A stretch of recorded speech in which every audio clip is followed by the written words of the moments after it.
Uno sgarbo alla Juventus per tentare di ripetere la storia con il piccolo Cristianinho. Lo Sporting Lisbona ha avviato i primi contatti con Donna Dolores, mamma di CR7, per portare in squadra il figlio di Cristiano Ronaldo. Il bimbo di 9 anni gioca con i pari età nella Juventus e ha già fatto vedere doti fuori dal comune. Per questo motivo, come riporta il Correio da Maia, lo Sporting starebbe provando l'affondo decisivo per strappare il piccolo campione al club bianconero.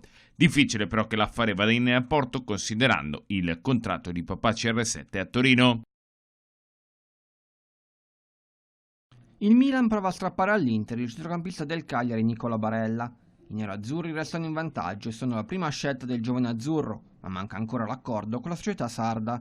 Il presidente del Cagliari Giulini parte da un prezzo di 50 milioni di euro, 35 in contanti e 15 tramite contropartite tecniche. Ausilio e Marotta invece ne offrono 35 tutto compreso. Dopo le gare con la nazionale maggiore, Barella è ora a disposizione dell'Under 21 di Gigi Di Biagio, che domenica affronterà la Spagna nell'esordio europeo. La sua preferenza all'Inter è dettata soprattutto dalla voglia di giocare in Champions League la prossima stagione.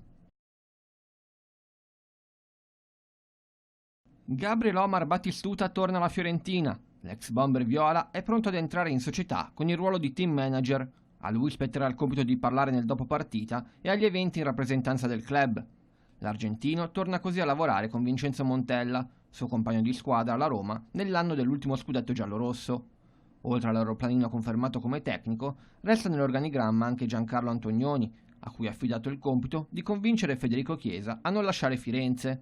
Per il ruolo di direttore sportivo c'è invece l'accordo con Daniele Pradè.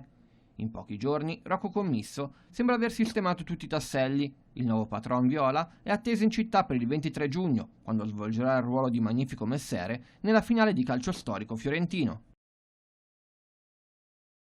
Dovrà calcolare e analizzare rischi e opportunità la Lega Calcio riguardo la creazione di un canale autonomo per quanto concerne il triennio 2021-2024 della prossima Serie A. Inoltre, prendendo in considerazione le richieste dei singoli club, la commissione della Lega dovrà sintetizzare le proposte di Mediapro. Ai club sarebbe garantito un minimo di 1,60 miliardi a stagione. In aggiunta poi Mediapro metterebbe sul piatto 55 milioni per gli archivi e un budget di 78 milioni di euro per la produzione e la distribuzione del canale.